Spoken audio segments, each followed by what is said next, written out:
Hey, what's up, guys? Damn. Shiny fucking manlet checking in. Yep. Shiny. How's everyone doing? This is the first video in a 6-part video series. I had a Q&A session over Skype with my bodybuilding coach, ERIC HELMS of 3D Muscle Journey. And we went over a ton of different topics that you guys were really interested about. Fat loss, body fat measurements, how to gauge your progress,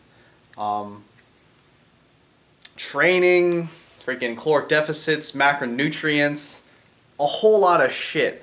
And especially for those who are interested in contest prep, you guys are going to love this whole series. In this first episode, ERIC HELMS goes over what kind of experiments, what kind of research he's going to be doing over there in New Zealand. So, yeah. So I hope you guys enjoy. And one last thing, Lenovo headphones, $30.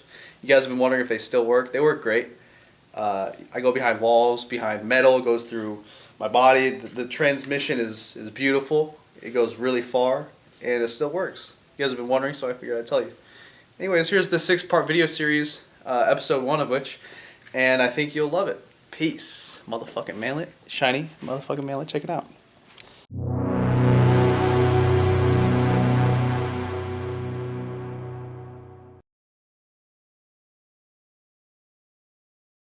Hey guys, Manlet of Peace checking in.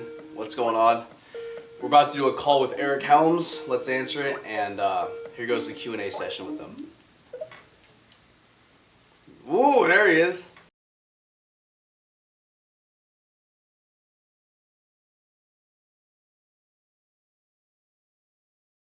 So yeah, how's I think everyone wants to know how you're doing, like over there, you know? I'm doing really well. Okay. It's like a different country out here for your United States followers. True. But it's actually quite nice. You know, like while I was in the States, I was teaching. I was doing my prior masters, and I was basically trying to do the masters I'm doing now to try to get as much done before I got there, like writing my lit review. Wow. And trying to get a few things done, like basically they have what's called a PG1, which is this form where you kind of set up the design for your for what you're going to research, and then you shoot it off to the postgraduate board, and they either say yay or nay, or most commonly yes, but you need to make some adjustments. So you work on that with these researchers, and so I spent probably a year in the States before I got out here, writing like a 10,000 word lit review, and then God. Yeah. And then also writing a proposal for the research study that we had that was good enough to then go, okay, we'll let this guy come in. Okay, so quick question. What is your master's going to be in? So my master's is officially called a Master's of Philosophy in Sport and Exercise. Okay. And the New Zealand system, actually, I guess it's the English system, I think, that's the same system across a lot of different countries. Yeah. It's a little different than the U.S. They have a Master's of Philosophy. It's basically like a short PhD. Okay. And their PhD and Masters of Philosophy are completely research-based. Okay. And to get into a PhD, meaning that you don't take any classes while you're a Master's of Philosophy or a PhD student. Okay. There's also a Master of Science. Depending on your field, you take basically a year of classes and then a year just working on a thesis. So the only way to get into a PhD is if you have prior research experience. And that's a little different in the States. Like you can get into a PhD with some good letters of recommendation and a really strong, undergraduate education. Okay. Or sometimes you have to do your master's and then it may or may not have a thesis. So because my master's was all just classes, and not any, I didn't do any research, I just took classes on research design. I had to do the Masters of Philosophy first, which takes 1 year before I could get into a PhD. Okay. And what was the study proposal that you gave? Yeah, so what's your study about? It's called, I'm still playing with the name exactly, but it's effects of 2 different protein intakes in lean resistance trained males during a hypocaloric diet. So you basically get your master's when you do research in your thesis. Like you become an expert. Yeah. And so basically, I'm doing my master's in the effect of protein while you're doing, basically lifting weights and lean and dieting. Okay. And the actual data we're going to collect is we're going to have probably around 20 guys. I'm going to try to recruit from the natural bodybuilding competitors around here and also some of the Olympic lifters and powerlifters. Cool. Them to be lean enough, and then put them on 2 different protein intakes and cut their calories drastically, and see what happens after a couple 2-week periods after we cross them over to both. What kind of protein intakes are you looking at for each group? Just wondering. I don't want to get into it too much. I know that some of the people who might end up being in the study might actually be watching your channel. True. So oddly enough, but basically, because I don't want them to go into it thinking, oh shit, I'm on the high protein and the low protein. This is going to happen and have an influence the results. Yeah. But we're going to have one protein intake that is a lot more representative, and I'd probably put it on Facebook somewhere. A lot more representative of what bodybuilders eat, know, and most of them are talking about numbers over a gram per pound, and then another one that is more representative of what a sports nutritionist would recommend is an athlete, which is normally less than a gram per pound, but probably a little more than like the basic RDA. Yeah. Okay. So we'll do that, and then we're going to basically keep their habitual training the same, and we have a pretty. I don't know if you know much about research, but there's a study design called a crossover design, which is pretty cool. It's basically you take the same people, you run them through the experiment, you give them a month off, and then you flip which thing they're on. So, cool benefit to people who actually participate in the study is that they will get to see what happens on both interventions. So it's not like we're comparing a group of guys over here, a group of guys over here. Yeah.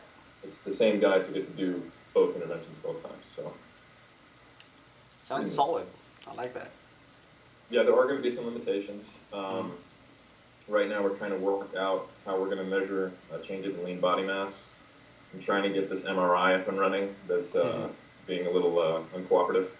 And but the good news is that I'm at one of the best locations in the world for anthropometry, which is the skin fold calipers and bone lengths and measurements and everything like that. It's pretty big in Europe. It's not very big in the States, but it's called the International Society of Anthropometrists. It's ISAC. God. But it's people who get tested at very high levels to make sure that they're within always hitting the right spot on a skin fold measure. Okay. This would be a good lead into what I want to talk about, by the way. That's true. Measuring skin folds. You guys have probably all heard that body fat percentage is really inaccurate. And that's true. But because anytime, whether you're doing a dunk tank or even a DEXA scan, or you're doing skin fold calipers or you're doing a bod pod, they take a measurement of something and then they throw it into an equation. Yeah. And that's where the actual error comes in. Skin folds are great at measuring skin folds. I'm saying if I take a caliper of your thigh and it says 8 millimeters, it's probably maybe 7 or maybe 9 millimeters at most. And if I'm really good, I'm probably only off by 0.3 millimeters. If you're talking about an ISAC level, 3 or 4 anthropometrist.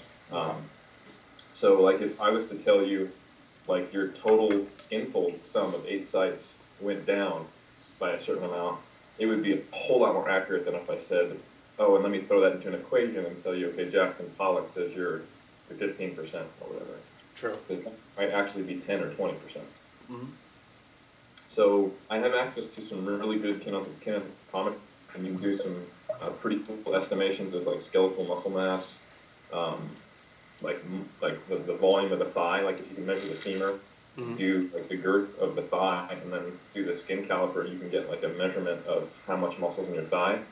So even if the MRI falls through and I can't find a contact for DEXA and we can't turn a pool into a dunk tank and all that stuff, it's just not as sexy. I'd love to tell a journal, hey, I got an MRI, scan. It's really reliable, all that stuff. But still might have access to some good data just to be able to tell, okay, did body fat go down, did muscle mass go down, up, what have you. So So, okay, what is your overall goal with your study here to contribute to the bodybuilding world? What is Right. it?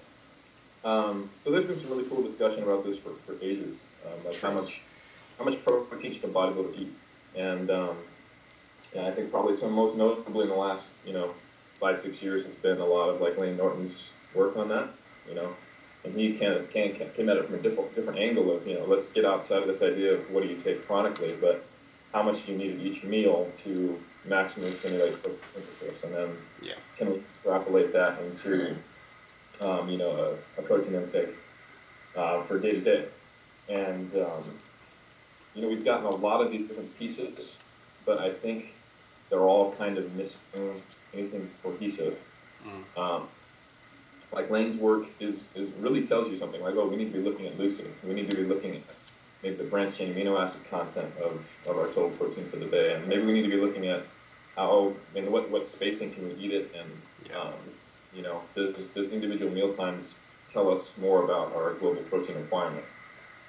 And then, back in the day, they did things with nitrogen balance, and we still do a lot with it. And that kind of tells you basically what's the minimal amount you can have before you're losing protein out of your body. So, for a long time, we've had scientists and sports nutritionists telling us the minimal amount of protein we need, and knowing that it goes up with activity or lifting weights or things like that, but that it's not that high. And it's not that high if you're looking at a minimum. And you can get high on 100 grams of carbohydrates and not go into ketosis most of the time, but that doesn't mean that's a good diet or be off something.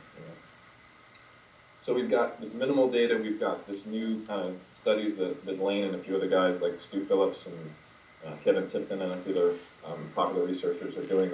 They do they inject like a radioactive tracer into you, so they can see. Oh Lord. They can actually trace where the amino acids go in your muscle, and they can use that to measure protein synthesis. But again, just like a skin fold caliper is really good at telling you what the skin fold is, but not necessarily your body fat. That's when you have a measurement of error. Nitrogen balance or a tracer study or all those things, they tell you something like about protein synthesis in those couple minutes. Yeah. They're not going to tell you, are you going to be bigger in 8 weeks? They can give you maybe a good indication. You might be. Yeah.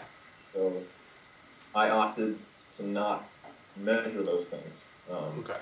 Let's look at, are these guys having a change in their performance? So maybe measuring like some 1 rep max on squat and bench press. Maybe some like a measure of power, like we had a squat jump. And is there a change in their skin folds, like their body comp improvement? And is there a change in their total skeletal muscle mass? Because that's what we're really getting at. Not a marker, not did my testosterone do this, or did my fractional synthesis rate of protein, or did my nitrogen balance? It's like, did I get bigger or stronger? That's all that matters. So I'm trying to do a much more applied study, and I'm very open to whatever the results be. If it tells us we don't need as much protein as we think, then great. We can diet with more carbs. If it tells us, man, it might be better to have a bigger amount, then we need to kind of figure out, okay, how much, and then we need to look at the limitations. Either way, I'm only doing this study that lasts like a month. So, can that really tell you about a whole 6-month contest prep or something like that? It'll tell you something, but we need to do more applied research this matter. But I'm trying to kind of fill in the gaps, because right now we've got a few studies that I'm kind of basing on Wahlberg and Mettler, which for those who watch the freaking 2-hour protein roundtable I did with Ian McCarthy. Yeah, I saw that. Yeah, if you actually sat and kudos to you. It was long. Yeah. But it was good. Throw around that, we were pretty sure that 1.6 and 2.3 grams per kilogram of protein is better than 1, but it doesn't tell us a whole lot. So I'm trying to compare somewhere like to more towards the two things that people are doing. Like either I'm going with the standard bodybuilding knowledge, or I'm going with the standard sports nutrition, and maybe there's a different standard. If there's not, then it's still up for interpretation. But I'm just trying to round out the knowledge we do have. Okay, I think we can move on to we're gonna discuss a topic that you wanted to talk about a few days ago about about contest prep, about body fat percentage, estimating your own stage weight and how it's usually a little off. So, what first of all, what kind of made you want to talk about this topic? I think you put up the I guess it was the first update when I first sent you your program for this year, right? Yeah. And you mentioned how coach thinks I need to be somewhere between 150 to 155. I'm currently 190. Yeah. And